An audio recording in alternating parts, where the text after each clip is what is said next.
I did not raise my voice. I did not threaten anyone. I simply opened my laptop, made 3 phone calls, and by Thursday morning, my daughter's family was staring at a life they could no longer afford. That's the part that still surprises me, even now. How quiet it was. How calm I felt. 63 years old, retired, sitting at my kitchen table in Oakville with a cup of coffee going cold beside me, and I was dismantling everything I had built for them, piece by piece, without shedding a single tear. Let me back up. My name is not important.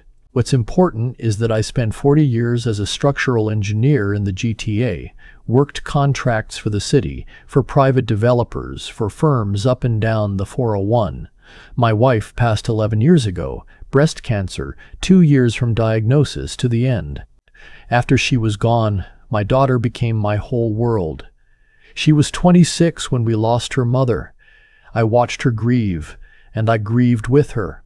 And somewhere in that shared pain, I think I made a decision without realizing it. I decided I would never let her struggle, not for anything. Not while I was still standing. That decision cost me more than money, but I'll get to that. My daughter, I'll call her my daughter, because that's where she is, and that title used to mean something, married her husband 8 years ago. He was a project coordinator for a logistics company in Mississauga. Decent enough man at the start. Quiet, polite, always called me sir the first 2 years. I bought them a wedding gift, and I also, quietly, paid off the catering bill when I found out they had gone over budget. I didn't tell her. I just handled it. That's what I did. I handled things. When they wanted to buy their first home, the market in the GTA was already brutal. This was 5 years ago. The house they wanted was in Burlington, a semi-detached on a street with good schools close to her husband's office. The asking price was $420,000, which sounds reasonable until you factor in the bidding wars, the inspection waivers, all of it. They were short on the down payment, not by a little, by $60,000. I gave it to them. Not as a loan. I made that very clear. I sat across from both of them at my kitchen table, the same table I'm sitting at now, and I said, "This is a gift, no strings, no interest, no expectation of repayment. All I ask is that you build something good here." That's it, my daughter cried. Her husband shook my hand. I thought that was the beginning of something. Over the next 4 years, I helped in other ways too. I paid for the renovation of their kitchen because the original one was, and I quote my daughter here, embarrassing to cook in. I paid for my grandson's hockey equipment. Full kit, 2 seasons in a row, because the fees in his league were not small. I covered 3 months of their car payments when her husband was between contracts, and they were stretched thin. I babysat. I shoveled their driveway after big storms because I was there anyway. I fixed things. I showed up. I am not telling you this to sound like a saint. I'm telling you this because what happened next requires you to understand the foundation that was already in place. Last February, my daughter called me with exciting news. She and her husband and my grandson, he was 14 by then, were planning a trip to Banff for spring break, a full week. The Fairmont. She had been researching it for months, she said. She wanted to celebrate her husband's new permanent position, and she wanted me to come with them. I said yes immediately. I told her I would cover the flights, mine and theirs. That was roughly $3,200 round trip for 4 of us flying out of Pearson to Calgary. I booked the tickets that same evening, economy plus, window seats for the kids, for my grandson, good timing. I was happy. I had not been to the Rockies in 20 years, and I thought, this is it. This is the kind of memory we should be making. 2 weeks before the trip, my daughter called again. She did not start with hello. She started with, "Dad, I need to talk to you about Banff." I said, "Okay, what's going on?" "We've been thinking about it," she said, "and we feel like it would be better if it was just us this time. The three of us.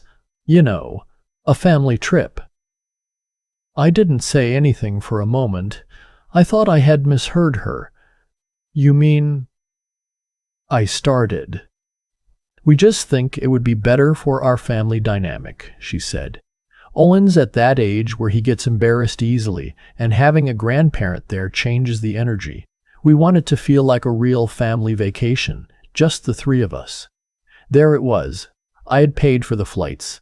I had spent the past month looking up hiking trails I could manage at my age, researching which walks near the Fairmont were accessible. Quietly excited in that way you get when you're 63 and you've had a few lonely winters and something genuinely good is on the horizon. And my daughter was telling me, on the phone, not even in person, that I was not family enough to come. I asked her one question.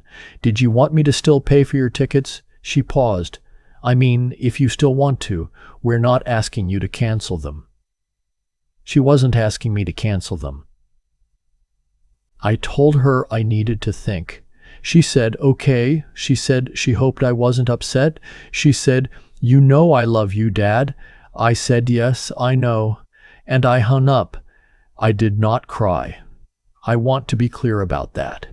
I sat in my kitchen and I drank my coffee and I stared out the window at the backyard, at the bare February trees, and I felt something shift inside me. Not break, shift. Like a load-bearing wall that had been under pressure for too long, finally admitting to itself that something is wrong. That evening I called my old colleague Philip, 25 years in real estate law, retired now but still sharp. I did not tell him everything. I just asked him some questions. About gifted down payments. About co-signers. About what a parent's options look like when a property was purchased with significant family assistance and the relationship deteriorates. Philip talked for 40 minutes. I listened. The next morning, I called the airline. The representative was very polite. I explained I needed to make some changes to my booking. I canceled my daughter's ticket, her husband's ticket, my grandson's ticket. I kept mine. $3,200 returned to my credit card within 7 to 10 business days. Then I called my financial advisor and told him I wanted to review a few standing transfers. For the past 2 years, I had been quietly helping with my daughter's property tax installments. Not because she asked. She had never asked directly. But because she had mentioned once that the increases were stressing them out, and so I had simply set up an automatic transfer. 640 times a year. I canceled it. I also canceled a monthly e-transfer I had been sending, $500 every first of the month, which my daughter used for my grandson's extracurricular fees. Hockey. Art class on Saturdays. She had never called it an allowance. She had always called it helping with Owen. I stopped helping with Owen. By 10 o'clock that morning, I had also emailed the family lawyer, the one who had handled my wife's estate, who had done the paperwork on the Burlington purchase, and asked him to pull the file and look at what, if any, options existed regarding the gifted funds and the current market value of the property. I want to be honest about something. I did not do all of this in a cold rage. I was not plotting. I was not calculating revenge the way people do in movies. I was doing what I had done my whole working life when I found a structural flaw. I was assessing the damage. I was deciding what needed to come down before something collapsed entirely. On Thursday, I drove to Burlington. I had not called ahead. I had a key. I had always had a key. Since the day they moved in, since I was the emergency contact, since I was the one they called when the furnace made a noise and her husband was traveling. I used it. They were not home. My grandson was in school. My daughter's car was gone. I walked through the house, my son-in-law's hockey bag by the door, my grandson's skates hanging off the banister, the kitchen I had paid for with its quartz countertops, and the high arc faucet my daughter had picked out from a catalog and shown me 4 times before I ordered it. I stood in that kitchen for a while. Then I went home. That evening my daughter called. She had apparently gotten an alert from the airline about the canceled bookings. They send confirmation emails for changes. Her voice was very different this time. "Dad, what did you do?" I told her I had canceled the tickets.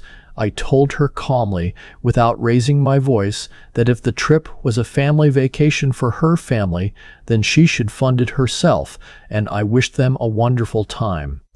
"You're being completely unreasonable," she said. "We just wanted some privacy, some space." I said, "I understand. I've given you a lot of space.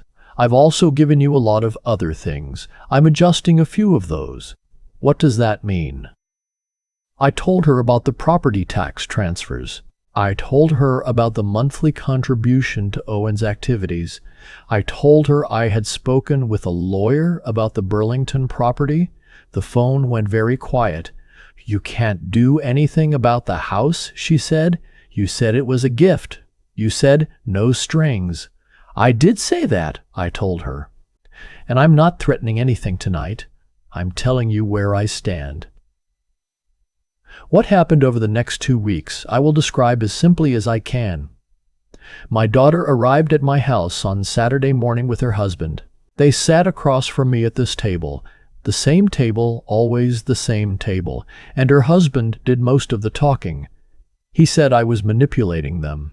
He said I had made them financially dependent, and now I was using that dependency as a weapon. He said things I will not repeat because my grandson reads my emails sometimes, and I don't want him to ever see those words attributed to his father.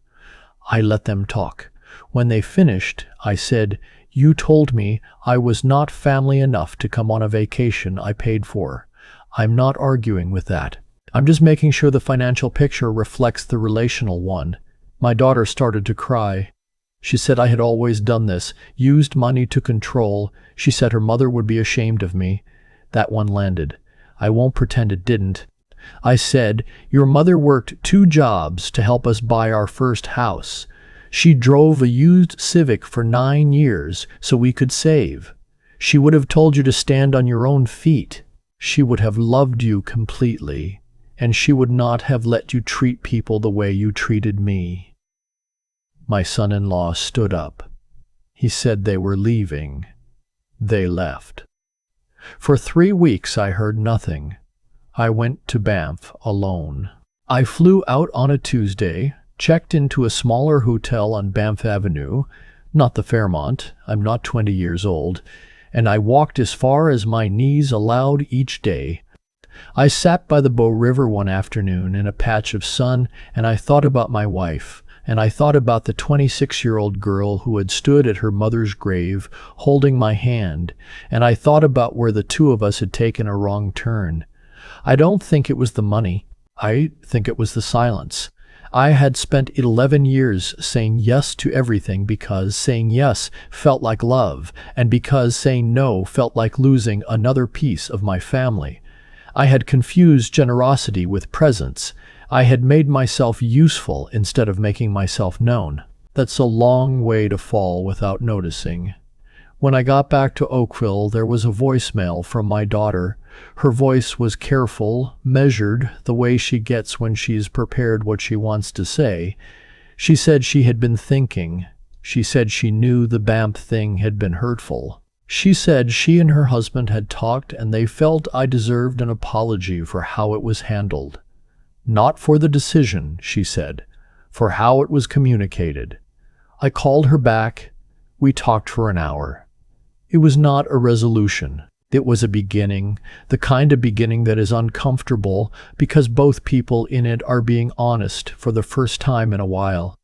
She told me she had felt for years that my generosity came with a silent expectation she could never fully meet, that she never felt like she could say no to my offers because refusing felt ungrateful, that she had never asked me to pay for the kitchen renovation, that I had simply arrived one day with a contractor's quote and told her it was done. She said she had smiled and thanked me and felt, underneath it, like she owed me something she couldn't name. I did not like hearing that, but I heard it. I told her that none of what I gave was meant as leverage. I told her that I was lonely and that helping had been the only way I knew how to stay close since her mother died.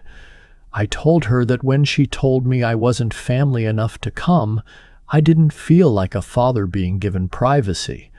I felt like a wallet being put back in a drawer. She was quiet for a long time after that. The financial transfers did not resume. We did not go back to what we were, but we started, slowly, imperfectly, building something different. Something where I showed up as a person rather than a service, where she called to talk rather than to ask, where my grandson came to my house on Saturdays, not for hockey fees, but because his grandfather had a good record collection and made decent chili and knew how to listen without offering to fix anything. The Burlington house is still theirs. I spoke with my lawyer and we agreed there was nothing to pursue and nothing to gain. A gift is a gift. My wife would have agreed.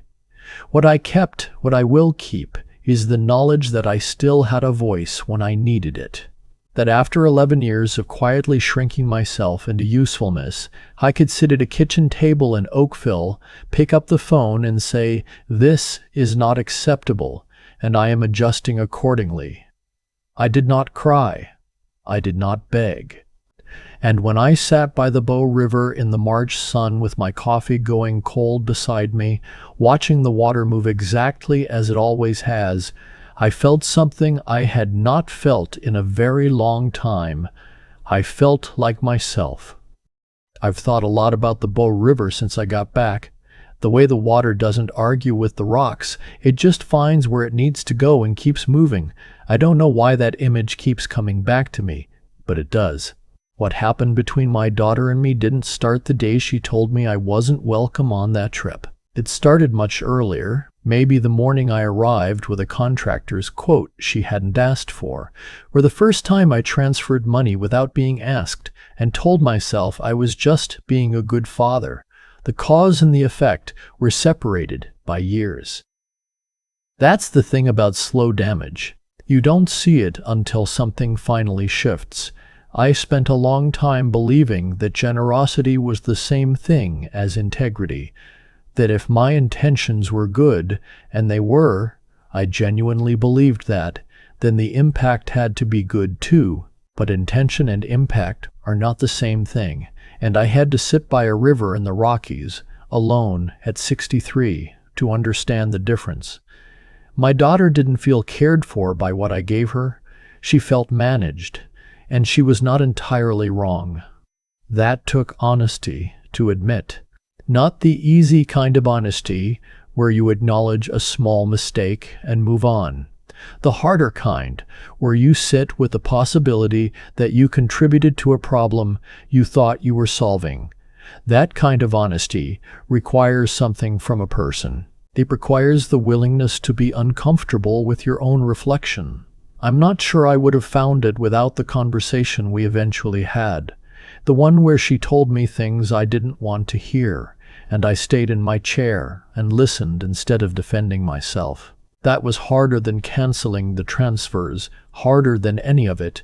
What I know now is that real strength, the kind worth passing on to Owen someday if he ever wants to hear it from his grandfather, is not about what you can provide.